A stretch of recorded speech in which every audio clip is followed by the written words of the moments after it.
All right, good morning, everyone.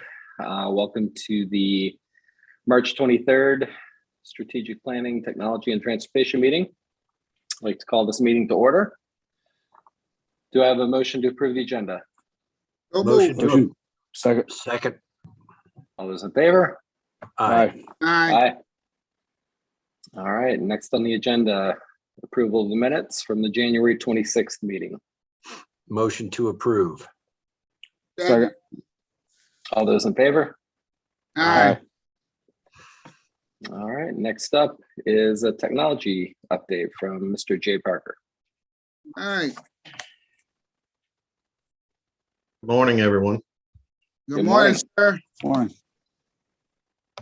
But I'm gonna share my screen and show the presentation. It's also in the slide deck for everyone.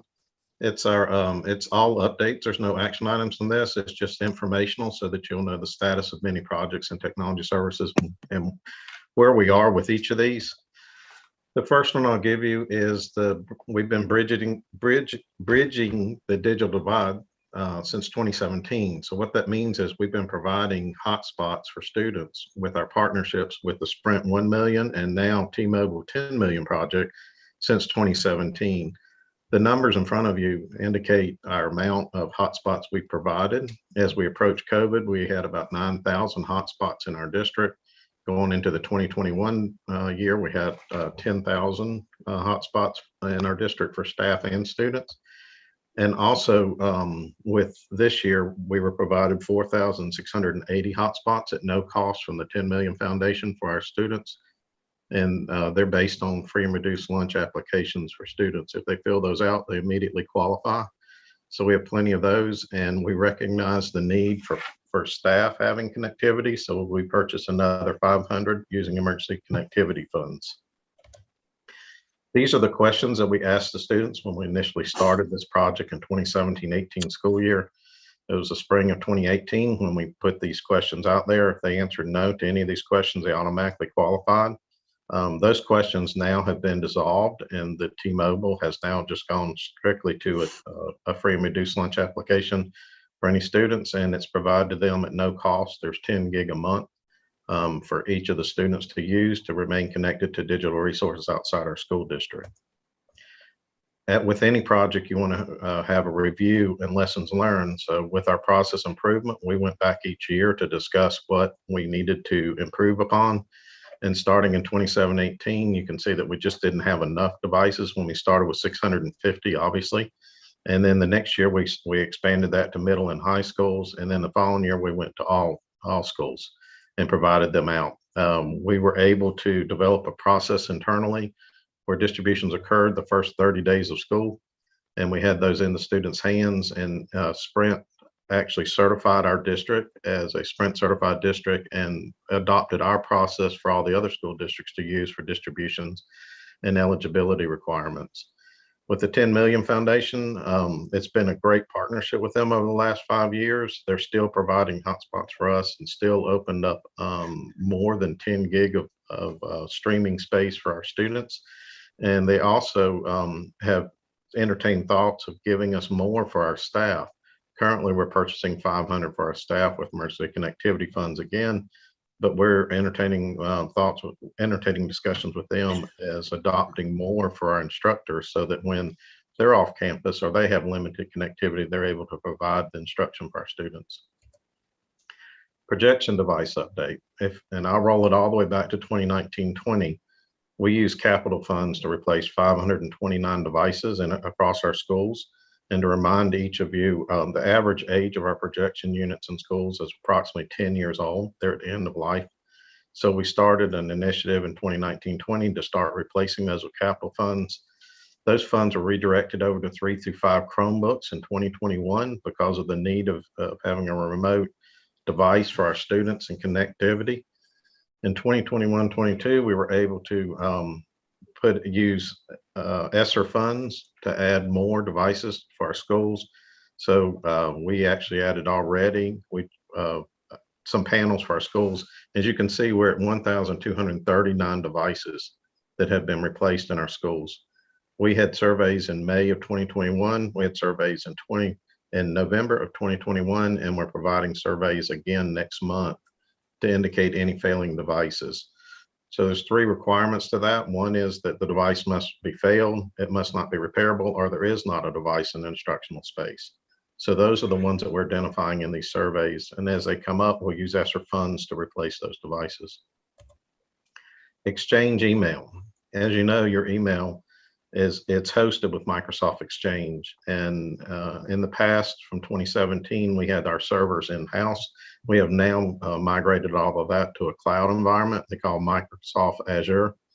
And we average about 61,000 emails a day, 39,000 on off days. We're filtering about 60% out as malware, or they are phishing emails for our staff.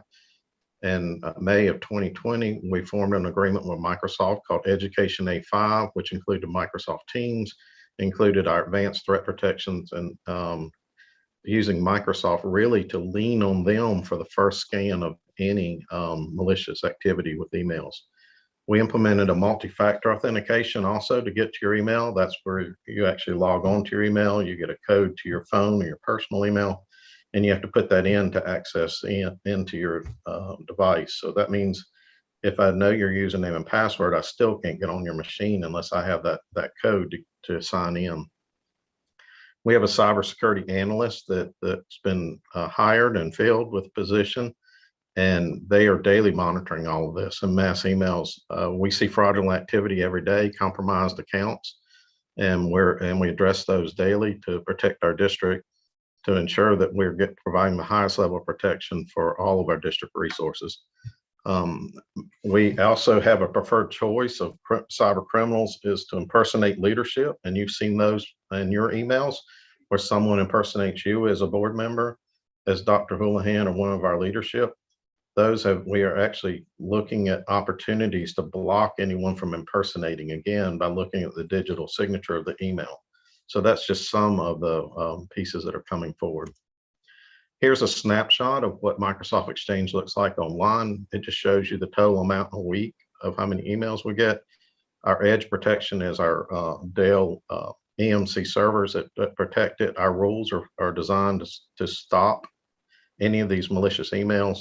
And you can see what we're knocking down every day. So we're really only delivering a small percentage of the emails that actually make it to our district.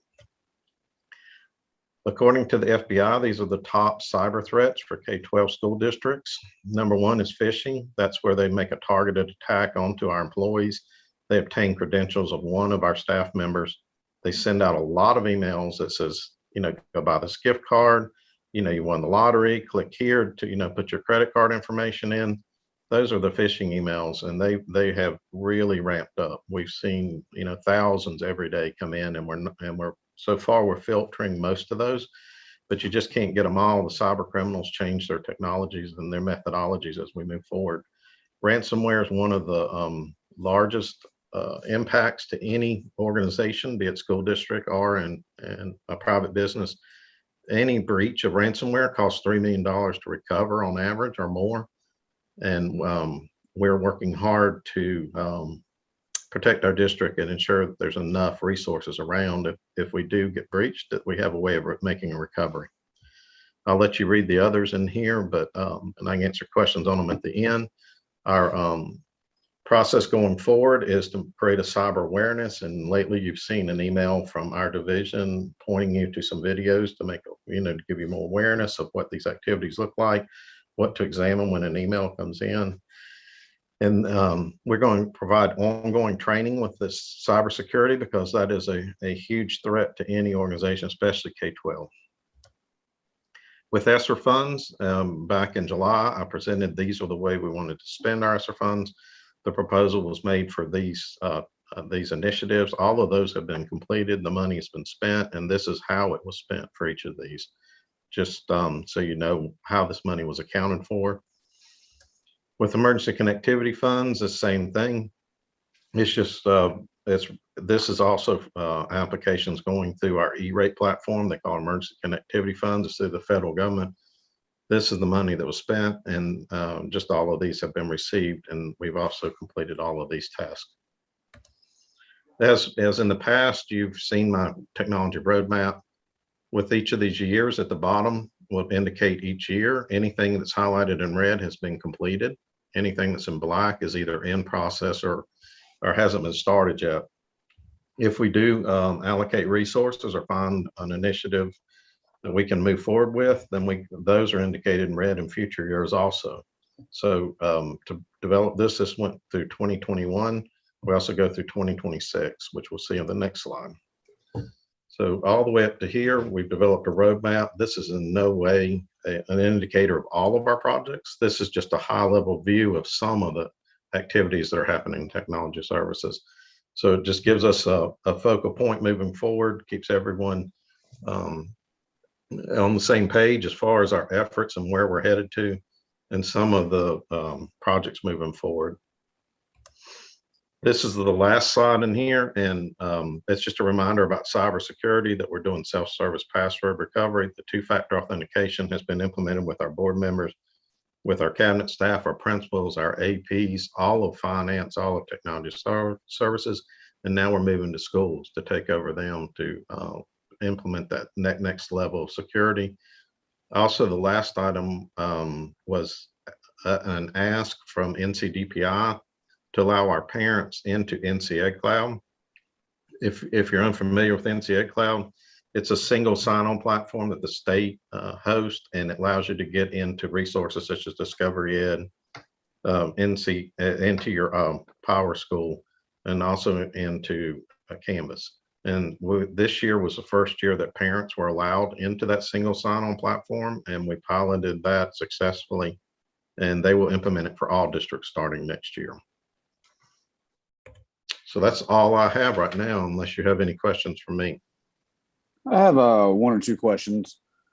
Going back to the smart panel display refresh, if a school has like X number of classrooms and say at the beginning of the year, maybe they have to add a classroom, how does that get handled if the classroom needs a projector, the new classroom potentially?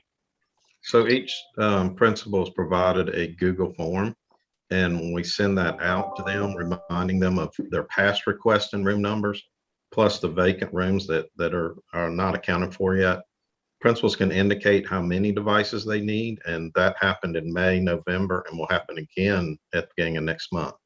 So if any school out there needs a projection device, a reminder email will be sent with links to this request, and it will be covered with ESSER funds.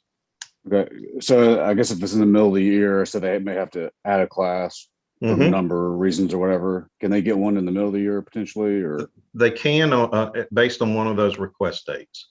We don't have any in stock because the federal requirement is we must assign these to a classroom or a space, and that includes media centers. So a media center could be broken up into 4 corners, and they could, if you're having remediation or breakout instruction in those areas, you're eligible for a device in those 2.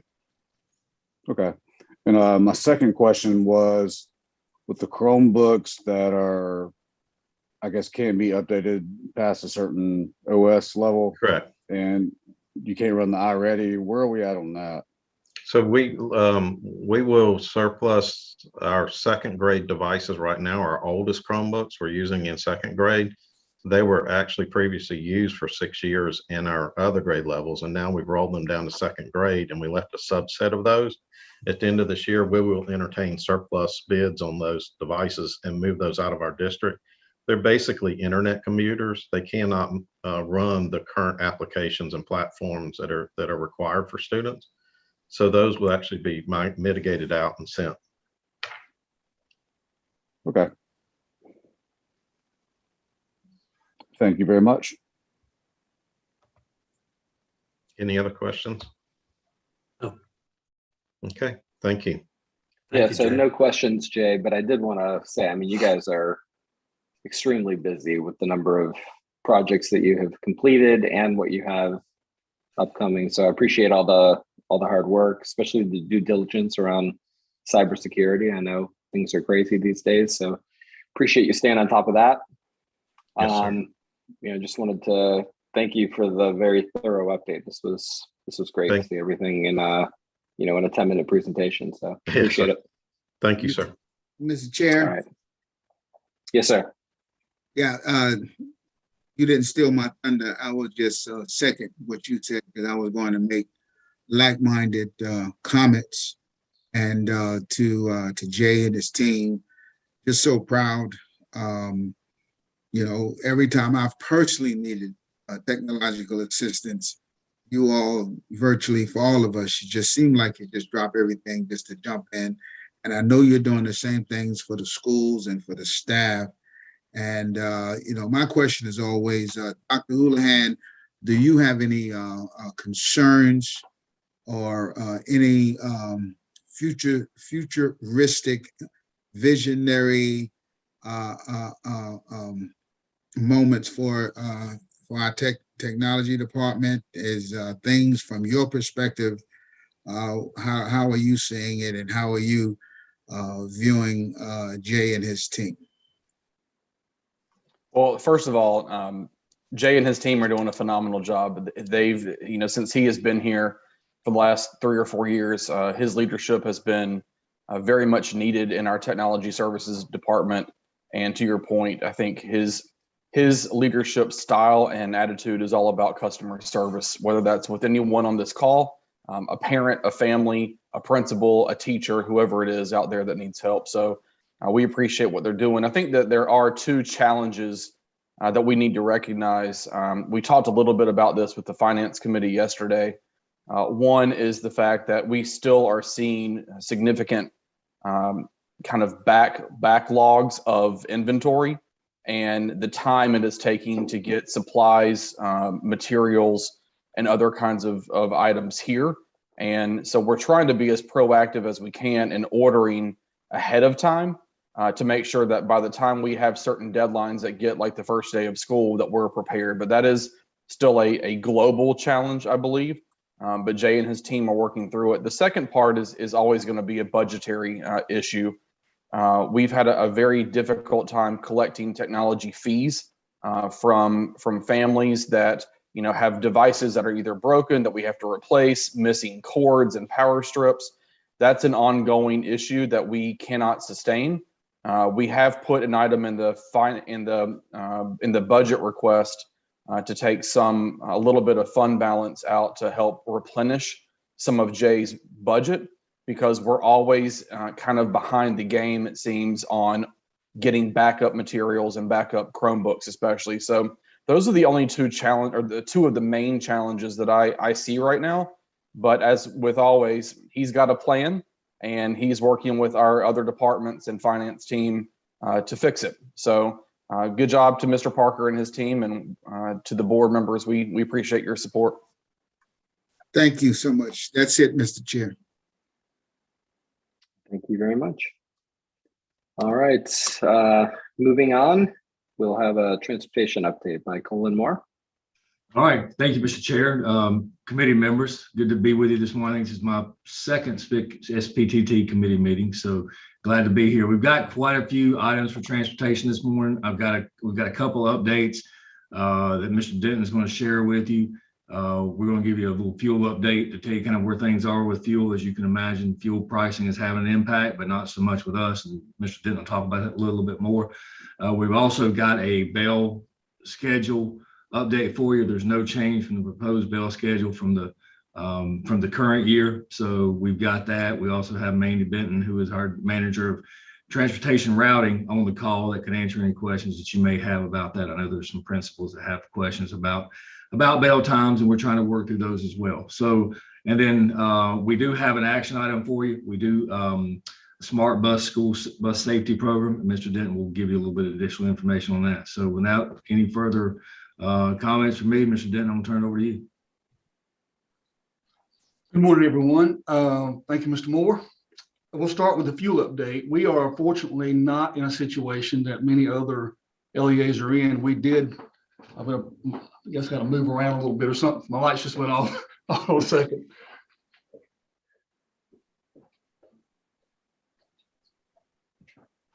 So we're not in the same situation as a lot of LEAs. We did a pre-buy of fuel last year, which secured our pricing last year, and we've not had to pay the additional cost for fuel this year. So we're actually in very good shape on fuel and don't anticipate we'll have any budgetary issues as a result of fuel this year. So very, very pleased with that. And we'll be evaluating if we have any luck with the war going on and it ends prior to summer and we're able to secure another pre-buy this summer. We'll be looking at doing that as well. So that turned out really well for us and it'll allow us to certainly be within budget this year on our fuel. So that's good news.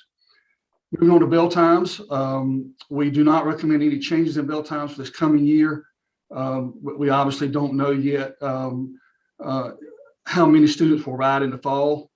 That's something we thought we would see a spike, and we have seen a little bit of increase in student ridership since fuel prices have gone up. And we continue to add bus drivers. We don't anticipate we'll get to our target of 250. We'll probably looking more about 230 for this coming year, 227 to 230.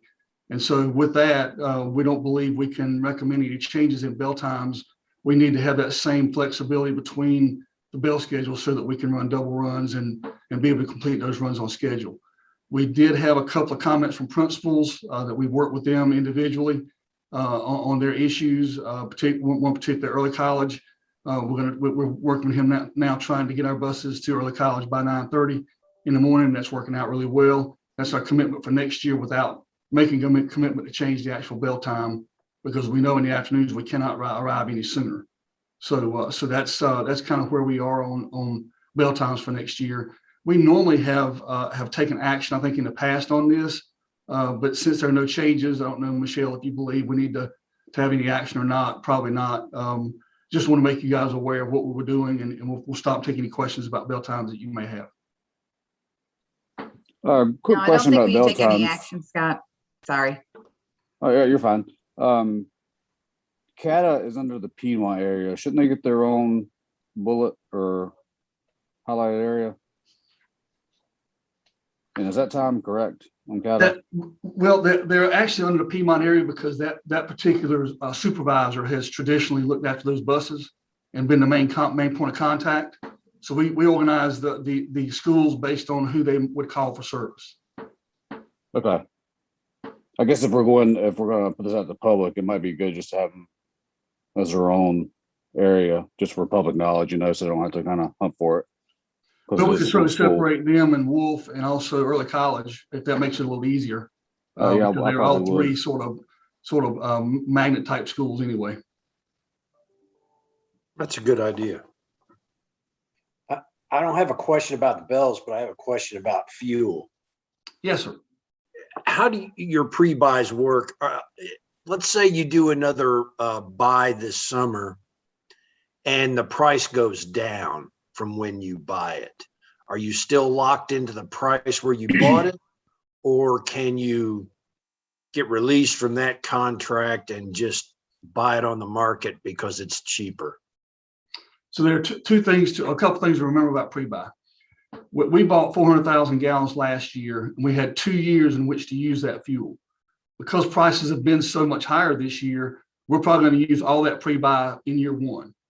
If we decided to pre-buy fuel this coming spring, early summer, and we'll have to do that prior to June 30th to be able to use state money to do that this year, then we'd have 2 additional years to use that fuel.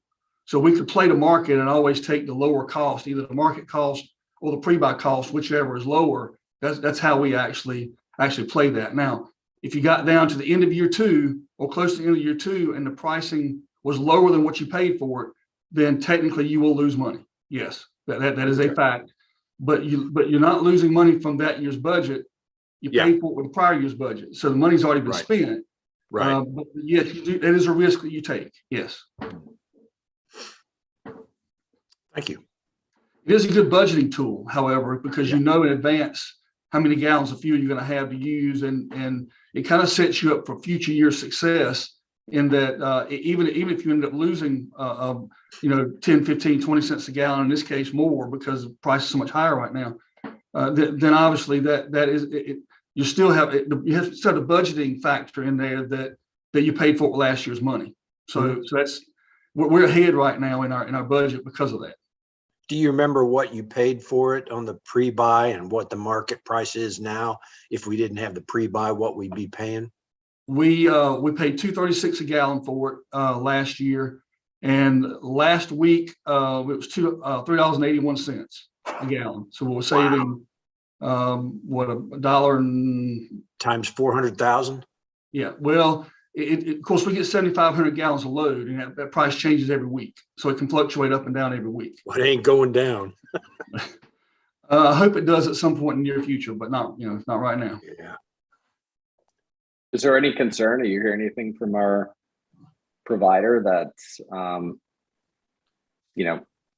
they may be shifting supply to others paying more, or are they, like, how comfortable do you feel that they're locked in and will continue to provide? So we are technically first in line because we have a contract, and the other folks that are buying from the state contract have not pre-bought the fuel. So we're in line with the airlines and with any other industry that may have pre-bought fuel. So let's say a hurricane comes through and we need fuel, then we are first in line to get fuel during a hurricane as well. So that's a good thing about pre-buys. You are placed at the front of the line when deliveries are made. I feel really good about us continuing to get fuel, and we've had no contact from the vendor to say things are going to change at all. Great. It was a great decision last year, Scott. Yeah, thank you, sir. It worked out well. Hey, Scott, on the bell times, just for a little reiteration, with KATA and Wolf being right smack in Monroe, how was that jump to the Piedmont cluster made, and why? Again, I just want to make sure, because I mean, it's right smack in Monroe, and Piedmont is, God bless Piedmont, those Panthers, but they're way over there. How did that come about? Because clearly early college is right where it should be in the Sun Valley area. How is KATA and Wolf in Piedmont, and doesn't make any difference? Is that just something that happens and it means nothing? Or, sometimes people look at that stuff will say, well, why KATA and Wolf ain't in? Because everything else we do, we're in that cluster, they're in the Monroe cluster. How did that happen? So some of it's historical, I've ever mentioned. We have a gentleman who has been with us a long time that looked after our special needs students over at Wolf, and he in the special needs transportation at Wolf. And so we had a single point of contact, and he was that sort of quasi expert that was able to look after that. So Wolf landed at the Piedmont area only because that supervisor knew more about special needs transportation than any of our other supervisors knew about it. And we let him continue to look after them. KATA was there mainly because the number of buses that were operated out of Piedmont was so low that staff had the capacity to better handle those additional phone calls and that additional service. So it was kind of just placing those two schools where our staffing was, and we were able to provide that service better because that staff could handle it. That's kind of how that happened. Thank you for that. It's I'm always looking out for the public, so when they hear good explanations, that makes it less emails for us. Absolutely, yes, sir. Other questions? All right, there being none, we will move on to the Smart Bus presentation, and I will share my screen with you all. Smart Bus is something that I guess we'll term it replacement for Synovia as well. We actually began this process over a year ago because we received information from Synovia that they may discontinue their platform, or at least significantly change it. And so we became very concerned that Synovia would not be a product that we could continue to use. So we began putting an RFP out, began to look at replacing that. And as you all know, Synovia controls the Here Comes the Bus app, which is the major deal with our parents.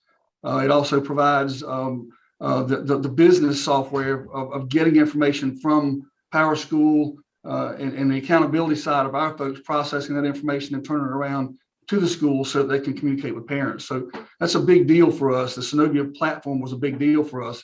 So we began looking at vendors about a year ago to replace Synovia. That contract runs out, by the way, this year. So we have to do something with Synovia's platform anyhow. But anyhow, during that time frame, we received a call from one of the vendors about the possibility of participating in Smart Bus.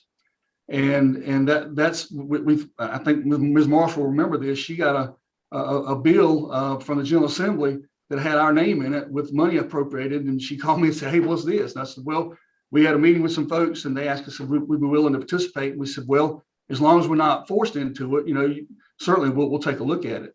So the budget bill then evolved into including the Senate Bill 105, which is the budget bill, evolved into including the Smart Bus funding. And so the budget bill sort of reads that the purpose behind it is to modernize the transportation of public school students through technology. And of course, we believe we're already leveraging technology quite a bit in this district. We're not as far behind as some districts might be. But that bill also provides two basic initiatives, improving communications and internet connectivity. And we'll talk about both of those as we go along here. So our focus is on improving communications. These 6 bullets that you see on the screen are things we're already doing. So we already meet these criteria. There are 10 criteria in the budget bill that have to be met. These 6 we already meet. So we're already doing these things already. And then the next 4 are things we would have to implement through Smart Bus. So you'll notice that enable employee time tracking, we already do that, but these are sort of verbatim from the bill. So I wanted to extract that out and let you know we are doing time tracking already on our buses through our tablets. But then the student ridership tracking and the tracing in the event of COVID-19 is part of that budget bill as well. And so those 2 things we're not doing right now. So we would pick up these 4 components as part of the requirement. And then why not internet connectivity? Well, we experimented with that last year on our activity buses, and we found that first of all, the broadcast signal for these units was not strong enough to really serve our neighborhoods. And if we put them on yellow buses, then most of our rides are shorter in nature and would really not allow enough time, particularly on a crowded bus, for our students to really leverage that. And we think our attention would be better spent on the actual communication side of things. There are 2 separate parts of money, by the way, that come with this. And so as you'll find later on in our presentation, we recommend not going with the internet connectivity piece of this. So we have to opt to participate. The NCDPI sent out some requirements and forms that we have to submit. And so we'll need to do that to be able to participate and take advantage of any funding that comes along with this. And then there's some reporting requirements that we obviously have to meet as well. So what's in it for us? We get the $1.65 million to support the project. We do get to upgrade our routing and our student management software. We'll have new tablets installed, and there'll be some, the parent app will continue. We'll be switching that over to the new vendor. There'll be student tracking on and off the bus, which is something that we currently do not do. And that'll be a really interesting addition. We'll have an upgraded ability for my GPS. It'll actually be live GPS pretty much, second by second tracking, which is really neat. So that'll be good. And then we're looking at 3 years worth of funding for this project, but we're recommending a 5-year contract on this, because if you put in software for just 3 years and you got to take it back out after 3 years, it doesn't really make sense to want to go a different direction in 3 years. That's a whole lot of work to even put in a system, let alone take it out after 3 years. The other thing would be that our tablets will have 5-year warranties on them, and so we would want to run concurrent with what our equipment would install would be, which would be 5 years. So that would be the thought behind a 5-year contract. So further enhancements, we'll have engine diagnostics, and you can see on the screen there are other things that we would be gaining by actually participating in the Smart Bus project. I think one of the main things, the transfer of data between systems. Currently, we have 3 systems involved in transfer of data. We have PowerSchool, we have Edulog, and we have Synovia. And I can't tell you the number of times we've been frustrated by the malfunction of data transfer. It just is a constant problem for us. And so fortunately, going with one of these 3 vendors, we'll show you in a second, will eliminate the need for us to have 3 systems talking to each other, which is a big advantage. So the vendor selection, there were 3 vendors that we felt like were qualified from the RFP that we did. We also want to select only from TIMS equivalent providers. TIMS equivalent systems have been already vetted by the State Board of Education and approved as being TIMS equivalent, TIMS being our routing system that provides the necessary reporting to the state of North Carolina. And those only 3 vendors are our current provider, Edgelog, Traversal, which is Tyler Technologies, and then Bus Planner. So we felt like looking at other vendors really didn't serve us because we're going to have to provide those TIMS reports no matter what. And the other vendors that are out there don't even have that permission from the State Board of Education to provide those reports yet. So we limited our search to 3 vendors for that reason. So we had a very detailed selection process. We spent a long time on this, been multi-months. We've gathered information from various transportation staff. We've actually gone to visit a couple of LEAs. We've had a meeting with a group of LEAs across North Carolina on what they're going to be doing. We involved IT and finance in our process. And so we feel very comfortable. We have vetted this process very well. We are recommending, going through the vendor recommendation slides, we have many reasons why Edgelog would be our preferred vendor. They're our current vendor, by the way. TIMS and Edgelog are interchangeable when we talk about running TIMS or running Edgelog. They're interchangeable in the way we refer to them. Edgelog is the software behind what TIMS accomplishes. So they're already one of our vendors. One of the main things that I thought about this morning, and one reason why they're really our vendor of choice, is that our simplified transition, we can actually implement here comes the bus app, which is called something different, of course. Their app for parents. We can implement GPS, and we can implement payroll without having to change our routing software at this point in time. So we can wait to implement routing software till later, and we'll do that probably in the fall of the year when we're not trying to start school up, which is a huge advantage to us. The other vendors, we'd have to implement their entire routing solution in order to be able to use their parent app and that kind of thing. So we'd be running 2 systems simultaneously for a period of time in order to actually implement what they offer. So that's one of the biggies for us, is that's really would be a hard thing for us to try to do. It happens, of course, there are people that do that, but our feeling is it will be much more simplified for us to go with Edgelog and actually implement their solution. So there are many other reasons, and I won't go through these all of these, but there are lots of really neat things that we'll be getting with this new Athena product from Edgelog. Athena is the name of the routing software that will be upgraded.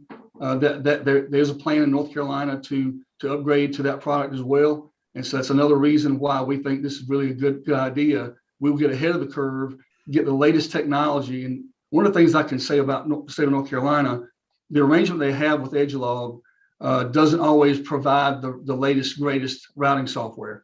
And they have a brand new product out that is already in other states that we can't have access to through the state unless we go with this particular selection. So we feel like we'll be a great way for that group to introduce Athena to the state of North Carolina.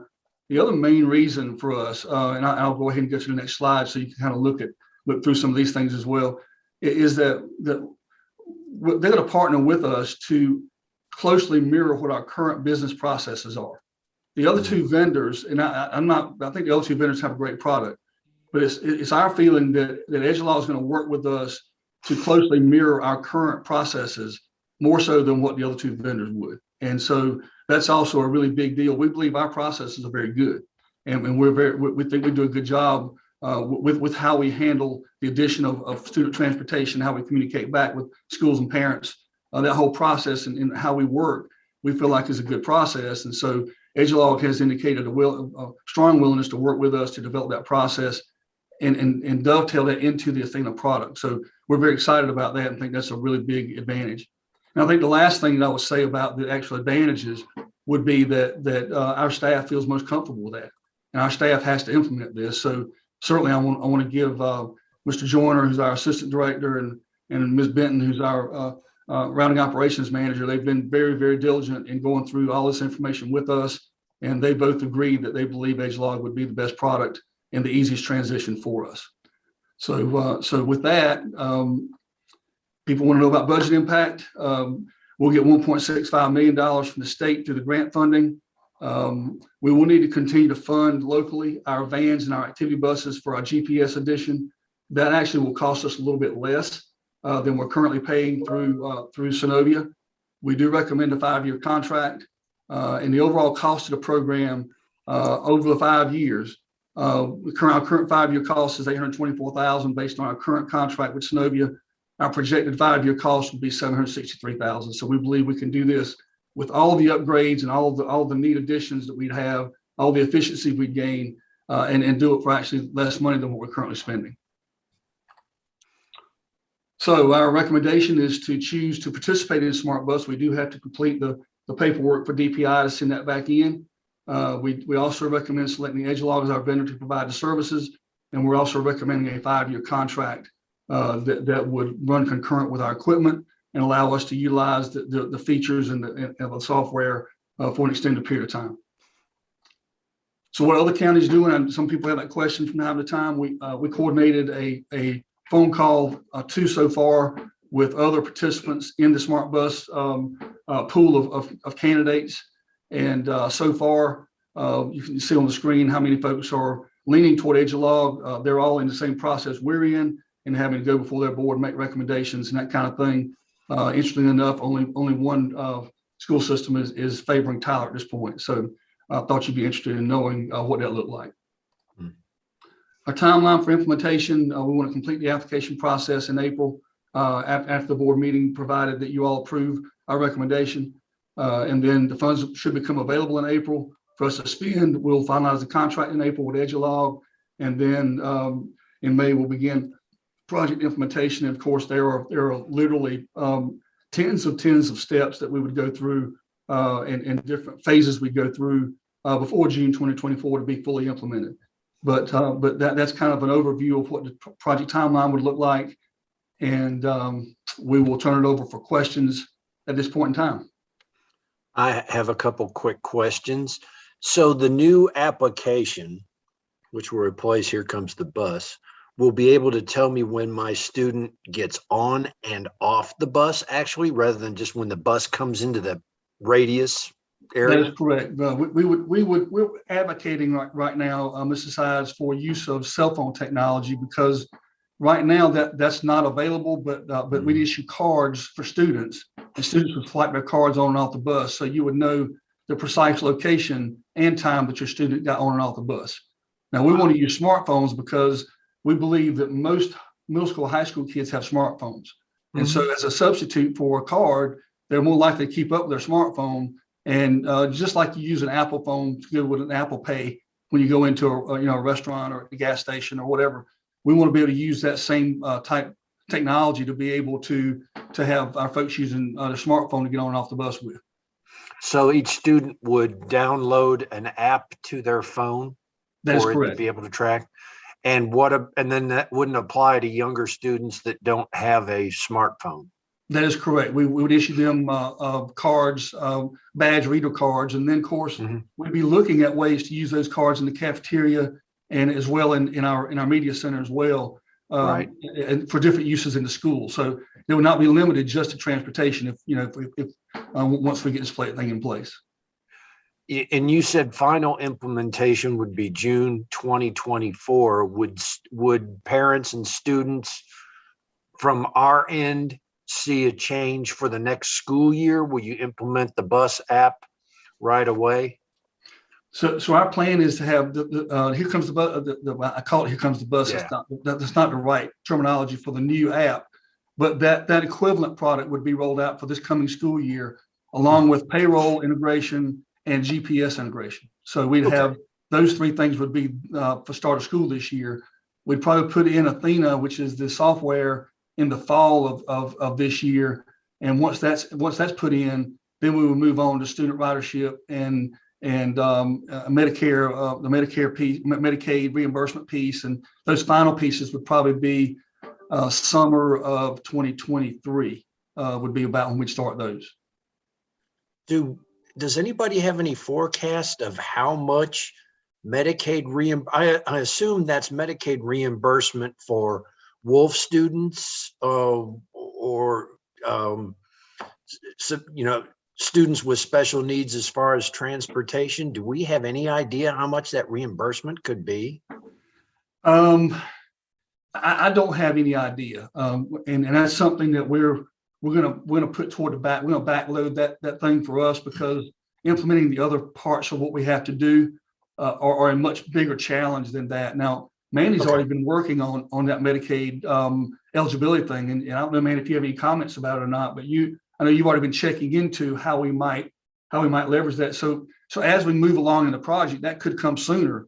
It all depends on how difficult it would be to submit required information and how well the software is ready to do that once we get it installed. So we don't have a firm date or a firm count on the numbers yet as far as the impact it might make, but certainly I guess something's better than nothing. Hey, maybe it could help offset the surely to see increase in gas prices for next year. Very well could. Thank you. Thank you, Scott. I have a couple of questions. This is something I've been looking at for a number of years, getting implemented as a new transportation routing software system. My first question is this like a cloud-based solution, or does it have some on-base, like databases or whatnot for data? It is a cloud-based solution, yes. Okay. And then I'm assuming we can download our data and back it up if we need to with this. Yeah, I don't know the ins and outs of how that might be done. I know Mr. Parker, you might know better than I, but we will definitely be able to back the data up. There's no question that would be true. But I'll let Jay address that. Yes, sir. As they alluded to, it's a cloud-based solution, but there's an API, which is an application program interface piece of it, that allows us to extract our data and put it in a local data warehouse if we choose to. Okay.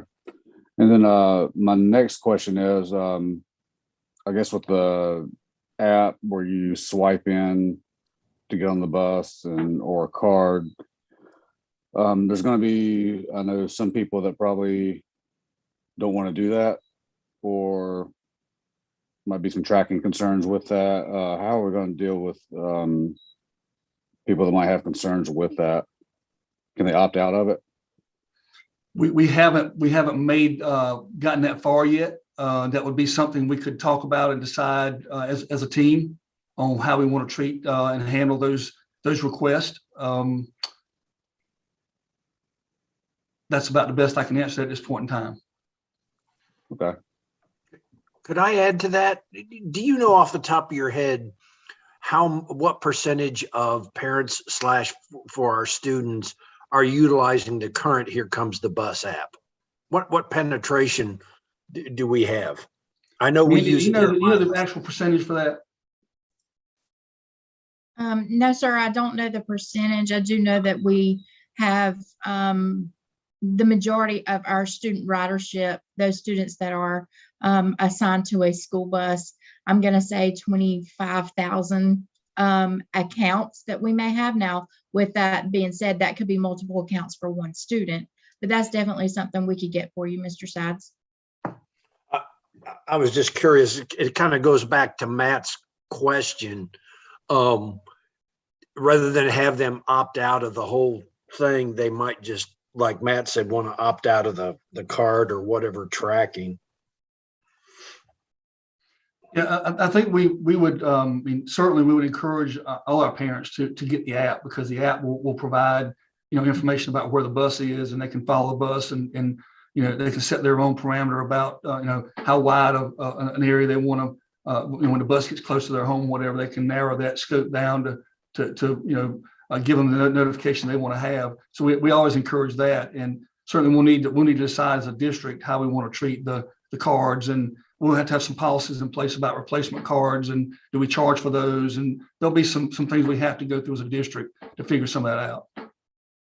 Yeah, I want to chime in from the standpoint of with the whole world going towards more technology, downloading these apps to assess a plethora of locations.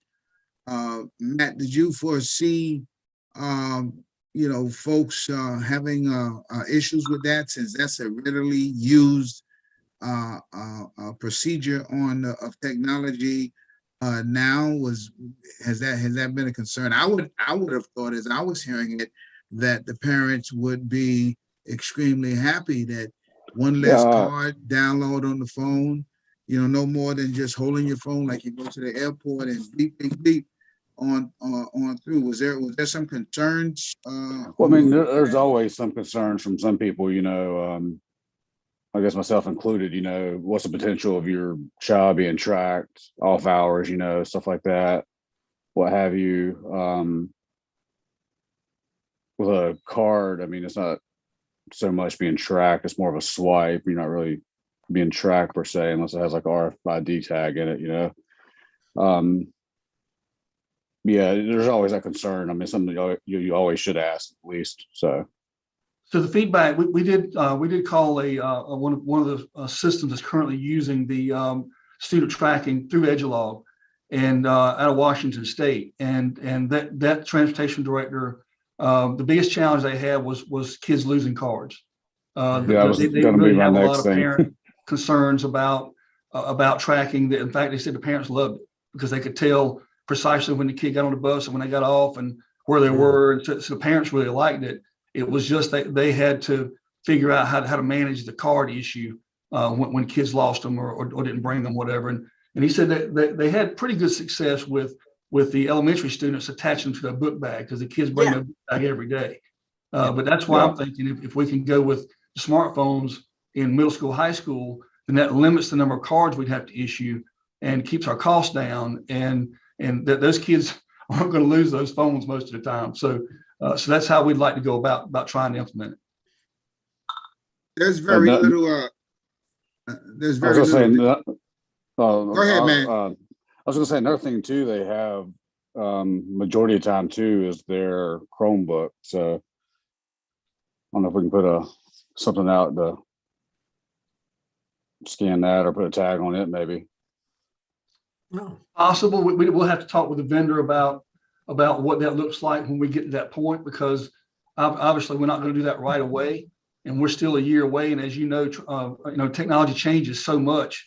When you implement things, there may be things available in a year that are not available right now. So we'll definitely be looking at the latest and best option for implementing the student ridership part when we get that far along. I think go ahead, man. I have a question. I was just going to ask too about with the diagnostics of the engine and stuff like that on the bus. What about the vans we have? Will it also pick that up too? We plan to install the Samsara is the vendor that provides the GPS services. We plan to have Samsara on every activity bus and every van that we have. Yes. Okay. I think I know what the issue is, and there's very little shadow between my colleague Matt and I figured it out, Matt. I'm a papa. Matt got concerns with with his kids. My baby is 29 years old, so I understand wholeheartedly now, Matt, why you asked that question. It came to me as I was talking. That's probably a greater concern. So I get it. We're very impressed with the GPS features that Samsara offers. They're a very advanced company, and we'll be able to monitor all the buses on our smartphone and be able to pull up any bus at any time, see where it is, including activity buses, including vans. If we have a breakdown, we can click on one of the icons on the screen. It'll give us directions on how to get to that vehicle. So they're very advanced, and we'll be do very well to get their product installed. Mr. Chairman, if appropriate, I'll go ahead and offer a motion that we move forward and recommend the application and implementation of this program to the full board. Thank you. Do I have a second? Second, pending. Does this move to finance or the full board? I did want to share that we, in finance yesterday, we did have a motion pass for Okay. approval of this pending recommendation from the SPIT committee. So it already has gone through and passed finance. All right, and you have my second. Great. All those in favor? Aye. Aye. Aye. All right, motion passes. Thank you. Fantastic. Thank you all. Thank you. Anything else from you, Mr. Denton? No, sir. It's been a pleasure to be with you all this morning, and I hope you all have a wonderful day. Thank you. Thank Ms. you. Morris, I know we do have an update from the strategic plan. Do we have a 8:30 hard stop, or can we continue? I just I'm didn't only know going to if be there about were- 2 seconds, so Okay, great. Well, Um, I will open the floor to you. I just wanted to let you all know that in the materials from the meeting, there is an update on the strategic plan that concludes this calendar year, the 2022 strategic plan. And that this same document will be provided to the full board in the FYI section, the meeting materials on April 5th. Staff is currently working towards strategic plan 2028, but we didn't want to begin that one without providing you with an update on this one as we close this one out. And Great, thank you. if anybody has any questions, they can let us know. On the update has the executive sponsors.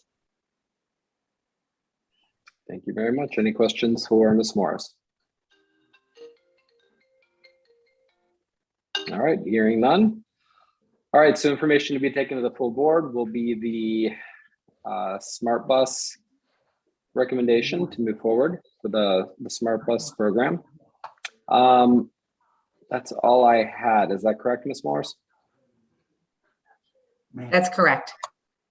The only thing I would, Okay. real fast, the only other thing I would add, Sorry. for the bail schedule, Yeah. the one that we're gonna send out to the public, That's the make sure biggest we have mistake I that. made this morning. Excuse me, Mr. Denton, could you mute Mute. your phone, please?